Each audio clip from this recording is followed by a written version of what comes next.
के साथ। तो आइए शुरू करते हैं summary of the little book of common sense investing, the only way to guarantee your fair share of stock market returns, जिसे लिखा है जॉन जी बॉगल ने।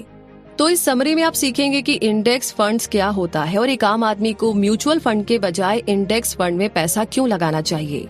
वैसे कि आपको पता है कि जॉन बॉगल के इस प्रिंसिपल पर वॉरेन बुफे को भी इतना भरोसा है कि उन्होंने प्रोटेजी पार्टनर्स नाम की कंपनी से $1 मिलियन की शर्त लगा ली थी कि हेज फंड्स इंडेक्स फंड से ज्यादा रिटर्न नहीं दे सकते। अब आप सोच रहे होंगे कि ये हेज फंड इंडेक्स फंड क्या बला है, तो चिंता ना करें, हम ये सब आपको इस समरी में एक्सप्लेन करने वाले हैं। ये आपकी लाइफ की सबसे इम्पोर्टेंट समरी हो सकती है, इसीलिए इसे ध्यान से और पूरा जरूर सुनिए। तो सबसे पहले आता है don't allow a winner's game to change into a loser's game. इस समरी में हम ये जानेंगे कि इंडेक्स फंड कैसे म्यूचुअल फंड से बेहतर परफॉर्म करते हैं। पहले हम आपको इंडेक्स फंड, फंड मैनेजर और म्यूचुअल फंड के बारे में बताएंगे। तो बिना देर किए शुरू करते हैं। देखिए, जब भी एक कंपनी बनती है तो उसे ग्रो करने के लिए पैसा चाहिए होता है। पैसा इकट्ठा करने का एक तरीका ये है कि वो कंपनी अपना कुछ हिस्सा शेयर में कन्वर्ट कर सकता है। मान लीजिए कि कंपनी का 10% 1 लाख शेयर में बदल दिया जाए, तो इसका मतलब है कि अगर कोई उस 1 लाख शेयर को खरीदता है तो वो कंपनी का 10% मालिक बन जाता है। अब जाहिर सी बात है कि इन शेयर्स को बहुत सारे लोग खरीदते हैं ये सोचकर कि किसी दिन इन शेयर्स की वैल्यू बैंक के इंटरेस्ट रेट के मुकाबले ज्यादा बढ़ेगी, तो वो शेयर्स को बेचकर अपनी इनकम बढ़ा सकेंगे। अब जो लोग ऐसी इंडिविजुअल कंपनी खुद नहीं ढूंढ पाते, वो फंड मैनेजर के पास जाते हैं, यानी कि ऐसे इंसान के पास जिसे इन कंपनीज के बारे में नॉलेज है। ये लोग ऐसी कंपनी ढूंढने में माहिर होते हैं जो फ्यूचर में अच्छा रिटर्न दे सके। अब आप सोच रहे होंगे कि अगर हमारा पैसा डूब गया तो इसका रिस्क कम करने के लिए फंड मैनेजर लोगों के रुपए को एक कंपनी में नहीं बल्कि कई अलग अलग कंपनी में इन्वेस्ट करते हैं, यानी हमें सिर्फ पैसा देना है। मान लीजिए कि आपने 1 लाख रुपए दिए, मैंने 2 लाख रुपए दिए और भी दूसरे लोगों ने अपने अपने हिसाब से पैसे दिए, तो फंड मैनेजर सारे पैसों को अलग अलग कंपनी में लगा देगा और उससे जितना भी फायदा या नुकसान होगा वो हम सब मिलकर के झेलेंगे। तो इसे ही म्यूचुअल फंड कहा जाता है। इंडेक्स फंड भी कुछ म्यूचुअल फंड की तरह ही होता है, लेकिन उसमें पैसा फंड मैनेजर की मर्जी की कंपनी में नहीं बल्कि पहले से बनाए गए कुछ रूल्स के बेसिस पर पैसा लगाया जाता है। जैसे अगर हम अमेरिका के इंडेक्स S&P 500 की बात करें तो इस इंडेक्स फंड में पैसा हमेशा अमेरिका की टॉप 500 कंपनीज में उनकी मार्केट कैप के हिसाब से ही लगाए जाते हैं। वैसे ही इंडिया में निफ्टी 50 नाम का इंडेक्स फंड है, यानी अगर हम इस इंडेक्स फंड में पैसा लगाते हैं तो वो हमारे पैसे को इंडिया की टॉप 50 कंपनीज में उनके मार्केट कैप के हिसाब से लगा देंगे। तो ये सब समझना इतना भी मुश्किल नहीं है ना। इस समरी में जॉन ने ये बताया है कि कोई भी म्यूचुअल फंड लॉन्ग रन में किसी भी इंडेक्स फंड को मात देकर आगे नहीं निकल सकता, इसीलिए हमें अपना पैसा हमेशा इंडेक्स फंड में लगाना चाहिए। तो आइए जानते हैं कि उन्होंने ऐसा क्यों कहा। उसके लिए हमें समझना होगा अ पैरेबल, यानी कि गोट्रोक्स नाम का एक रईस भरा पूरा परिवार था।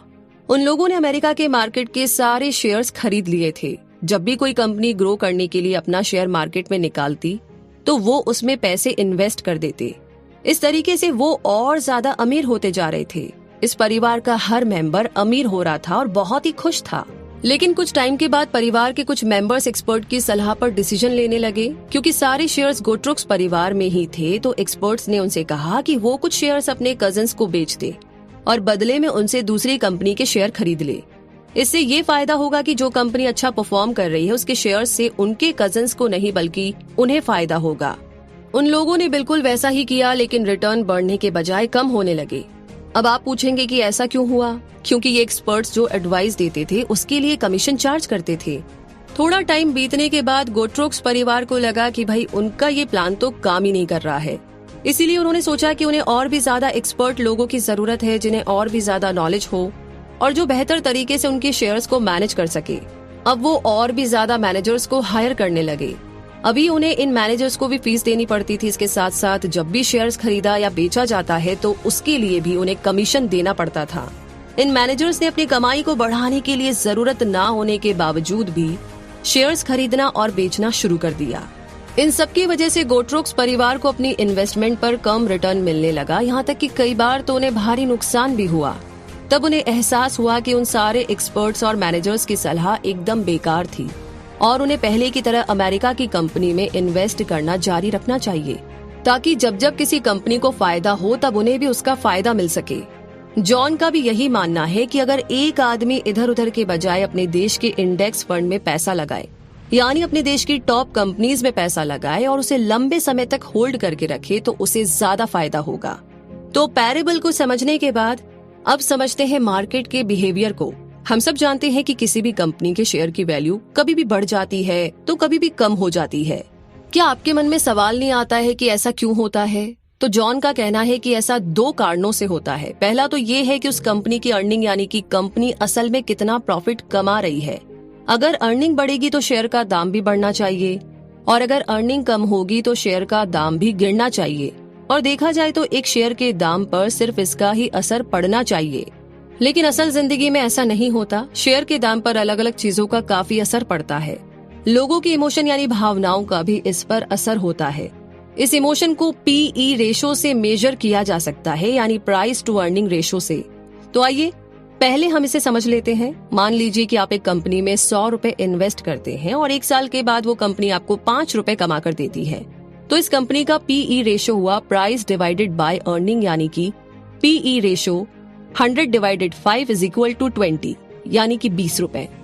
तो पीई रेशो 20 का मतलब हुआ कि लोग 1 साल में 1 रुपए कमाने के लिए उस कंपनी में 20 रुपए लगाने को तैयार है। अगर इसी कंपनी का पीई 50 हो जाए, 50 हो जाए, तो इसका मतलब है कि लोगों को भरोसा है कि कंपनी अच्छा परफॉर्म करेगी और 1 साल में 1 रुपया कमाने के लिए वो इसमें 50 रुपए इन्वेस्ट करने को तैयार है। इसी तरह अगर इसका पीई कम हो जाता है, यानी लोगों को कंपनी से ज्यादा उम्मीद नहीं है, तो वो इसमें कम पैसा लगाना चाहेंगे। इस तरह पीई रेशो का भी शेयर के दाम पर बहुत असर होता है। तो हमने देखा कि शेयर के दाम 2 वजह से कम या ज्यादा हो सकते हैं, कंपनी की अर्निंग से और लोगों के इमोशन से। तो जब कंपनी कोई प्रोडक्ट या सर्विस ऑफर करके प्रॉफिट कमाती है तो उसका असर शेयर के दाम पर होता है, और जब लोगों की उम्मीद कंपनी के प्रति बढ़ती जाती है या कम होती है तो इसका भी असर होता है, जिसे हमने पीई रेशो के जरिए समझा। लेकिन लॉन्ग रन में पीई से ज्यादा फर्क नहीं पड़ता, क्योंकि कंपनी की असली वैल्यू उसके अर्निंग पावर से डिसाइड होती है और शेयर का फाइनल प्राइस लंबे समय में कंपनी की अर्निंग पावर को दिखाता है। अब आगे बढ़ते हैं और बात करते हैं how most investors turn a winner's game into a loser's game. आइए समझते हैं। जॉन कहते हैं कि अगर हम अपने देश के सारे इन्वेस्टर्स का रिटर्न देखें, यानी उन्होंने कितना % कमाया है, तो वो मिलाकर उतना ही रिटर्न होगा जितना कि मार्केट ने उन्हें दिया है। लेकिन अगर इनमें से कुछ इन्वेस्टर्स ने इन्वेस्ट करने के लिए फंड मैनेजर्स की मदद ली है तो उन्हें उनकी कमीशन भी देनी पड़ेगी और बिल्कुल उतना ही उन्हें कम रिटर्न भी मिलेगा। उनका रिटर्न उतना ही कम हो जाएगा जितना उन्होंने कमीशन दिया है। तो आइए एक एग्जाम्पल से हम इसे समझते हैं कि अगर हम कमीशन देते हैं या नहीं देते हैं तो इसका हमारे रिटर्न पर कितना असर होगा। इमेजिन कीजिए कि एक स्टॉक मार्केट है जो कभी ज्यादा रिटर्न देती है और कभी कम, लेकिन एवरेज में हमें 50 साल के लिए 8% रिटर्न मिल जाता है। सोचिए कि एक इंसान है जो 22 साल की उम्र से इसमें इन्वेस्ट करना शुरू करता है और 65 साल की उम्र तक इन्वेस्ट करता रहता है। अब आप बोलेंगे कि इतनी लंबी इन्वेस्टमेंट? तो इसका जवाब ये है कि वैसे भी तो हर कोई लॉन्ग टर्म के लिए कुछ न कुछ सेव करता ही है। तो इस इंसान ने बैंक के बजाय स्टॉक मार्केट में इन्वेस्ट कर दिया जो उसे 8% का रिटर्न दे रही थी। अब इसके बजाय वो म्यूचुअल फंड में पैसा इन्वेस्ट करे तो फंड मैनेजर उससे 2.5% लेगा, जिसके कारण हर साल उसका रिटर्न 8 - 2.5 इज इक्वल टू 5.5% का हो जाएगा। अब अगर ये इंसान एक ही बार में 1 लाख रुपया 50 साल के लिए 5.5% पर इन्वेस्ट कर देता है तो उसे फाइनल रिटर्न 14 लाख रुपए मिलेगा। लेकिन इतना ही पैसा अगर वो बिना किसी फंड मैनेजर को फीस दिए 8% पर इन्वेस्ट करता है तो उसे फाइनल रिटर्न 46 लाख रुपए मिलता है, यानी 46 लाख। पहले केस से 300% ज्यादा। तो चलिए इस कैलकुलेशन को समझने के बाद अब समझते हैं टैक्सेस आर कॉस्ट टू, यानी कि स्टॉक मार्केट में कहावत है कि जितना ज्यादा मोशन होगा रिटर्न उतना ही कम होगा। यानी हम जितनी बार फंड में से पैसा निकालते हैं हमें उतनी ही बार गवर्नमेंट को टैक्स देना पड़ता है, क्योंकि उसे हमारी इनकम ही माना जाता है। तो ये जो है ना एक काफी बड़ा खर्चा होता है। ऐसे फंड्स जिन्हें एक्टिवली मैनेज किया जा रहा है उसमें शेयर्स बार बार खरीदे और बेचे जाते हैं। अब आप सोच रहे होंगे कि ऐसा क्यों? ऐसा इसीलिए क्योंकि जब जब फंड मैनेजर को लगता है कि कोई दूसरी कंपनी अच्छा परफॉर्म कर सकती है तो वो पुरानी कंपनी के शेयर बेचकर आपका पैसा नई कंपनी में लगा देता है। लेकिन अगर हम इंडेक्स फंड में इन्वेस्ट करते हैं और लंबे समय तक उस इन्वेस्टमेंट को वैसे ही बरकरार रखते हैं तो हमें पता है कि हमारा पैसा ज्यादा मूव नहीं करेगा। इसीलिए इन्वेस्टर्स को टैक्स भी काफी कम देना पड़ता है। आइए इसे हम एक एग्जाम्पल से समझते हैं। जॉन बताते हैं कि पिछले 25 सालों में इक्विटी फंड का एवरेज रिटर्न 10% रहा है, जबकि अमेरिका के इंडेक्स S&P 500 का रिटर्न 12.3% रहा है। अब ये जो म्यूचुअल फंड है जिन्हें बड़ी एक्टिवली मैनेज किया जाता है, इसमें बार बार शेयर खरीदे और बेचे जाते हैं, जिसकी वजह से इन्वेस्टर को एवरेज में 1.5% का टैक्स देना पड़ता है। इस वजह से फंड का रिटर्न 10 - 1.5 = 8.5% ही रह जाता है। अगर हम S&P 500 की बात करें तो उसमें टैक्स 0.6% के करीब है, और ये रेट इसीलिए कम है क्योंकि इस इंडेक्स में शेयर्स बहुत ज्यादा खरीदे और बेचे नहीं जाते हैं। इसीलिए इनका रिटर्न 12.3 - 0.6 = 11.7% के करीब आता है। इसका मतलब ये है कि अगर कोई 1 लाख रुपया 25 सालों के लिए म्यूचुअल फंड में इन्वेस्ट करता है तो उसे लास्ट में 6,17,000 रुपए ही मिलेंगे, यानी कि 6,17,000 रुपीज। लेकिन इंडेक्स फंड में 14,90,000 मिलेंगे, मतलब 14,90,000 रुपीज। यानी म्यूचुअल फंड वालों को करीब 8,37,000 यानी कि 8,37,000 रुपीज कम मिलेंगे। तो इस कैलकुलेशन को समझने के बाद अब आते हैं हम मुद्दे पर, यानी कि सिलेक्टिंग लॉन्ग टर्म विनर्स। कहने का मतलब ये है कि हमें किस फंड में पैसा लगाना चाहिए। तो इसके लिए कहावत है कि don't look for the needle, by the hashtag. John कहते हैं कि घास की ढेर में सुई मत ढूंढो, बल्कि पूरा घास ही खरीद लो। अब इसे स्टॉक मार्केट के कॉन्टेक्स्ट में बोले तो अगर हम सिर्फ उन कंपनीज को ढूंढने में लगे रहेंगे जो इंडेक्स फंड को बीट कर सकती है और उससे ज्यादा रिटर्न दे सकती है, तो ये तो एक लूजर की गेम हुई। इसके बजाय ऐसी कंपनीज में इन्वेस्ट करना चाहिए जो पहले से ही टॉप पर है। इन शॉर्ट, अपने देश का ही इंडेक्स फंड ही खरीद लो। इस पॉइंट को साबित करने के लिए जॉन ने पिछले 36 साल का म्यूचुअल फंड का एग्जाम्पल दिया है। पिछले 36 साल में 355 यानी कि 355 नए म्यूचुअल फंड आए थे, लेकिन उनमें से 223 यानी कि 223 म्यूचुअल फंड्स बंद हो गए, यानी 2/3 से भी ज्यादा आउट ऑफ बिजनेस हो चुके थे। इतना ही नहीं, जो बचे थे उनमें से 60 ने यानी कि 60 ने इंडेक्स फंड के मुकाबले काफी ज्यादा खराब परफॉर्म किया। 48 यानी कि 48 ने इंडेक्स फंड के आसपास परफॉर्म किया, और सिर्फ 24 यानी कि 24 ने अपने इन्वेस्टर्स को इंडेक्स फंड से ज्यादा प्रॉफिट कमा कर दिया। असल में इन 24 में से भी ज्यादातर म्यूचुअल फंड्स ने शुरू में ही अच्छा परफॉर्म किया था, जब इनका फंड साइज छोटा था। और जैसा कि वॉरेन बुफे कहते हैं, a fat wallet is the enemy of superior returns, यानी जिनकी जेब में ज्यादा पैसा होता है वो बिना सोचे समझे लापरवाही से कहीं भी पैसा इन्वेस्ट कर देते हैं, इसीलिए उनके रिटर्न्स कम हो जाते हैं। इस तरह लास्ट में सिर्फ 3 ऐसे म्यूचुअल फंड थे जो बंद नहीं हुए और इंडेक्स फंड के रिटर्न को बीट कर पाए, यानी 1% म्यूचुअल फंड भी लॉन्ग टर्म में इंडेक्स फंड को मात नहीं दे सके। अब इससे पहले कि कोई सोचे चलो यार इन्हीं 3 म्यूचुअल फंड में हम इन्वेस्ट कर देते हैं, तो रुक जाइए, क्योंकि अभी बात पूरी नहीं हुई। असल में म्यूचुअल फंड मैनेजर्स को भी पता नहीं होता है कि 355 यानी कि 355 म्यूचुअल फंड्स में से कौन अच्छा परफॉर्म करेंगे और आने वाले सालों में कौन अच्छा रिटर्न दे पाएंगे। तो क्या ये कॉमन सेंस नहीं है कि अगर सिर्फ 1% म्यूचुअल फंड ही इंडेक्स फंड को बीट कर पाते हैं तो क्यों ना पैसा इंडेक्स फंड में ही इन्वेस्ट किया जाए। अब बात घूम करके वहीं पर आ गई है कि घास के ढेर में सुई मत ढूंढो, बल्कि पूरी घास ही खरीद लो। तो इसे आप इस तरीके से सोचिए कि अगर आप एक डाइस भी रोल करते हैं तो किसी भी नंबर आने का चांस 1/6 होता है, यानी 16.66%, और यहाँ पर इंडेक्स फंड को बीट करने का चांस तो सिर्फ 1% से भी कम है। तो आप इस बारे में जरूर सोचिए। आगे बढ़ते हैं और अब समझते हैं focus on the lowest cost funds, यानी कि हम जानते हैं अब तो कि अगर आप किसी एक्सपर्ट या मैनेजर से इन्वेस्टमेंट की टिप लेते हैं तो आपको उन्हें फीस भी देनी होगी, और वो आपसे जितना पैसा लेंगे आपका रिटर्न उतना ही कम होता रहेगा। किसी भी म्यूचुअल फंड की सबसे बड़ी कॉस्ट होती है एक्सपेंस रेशो।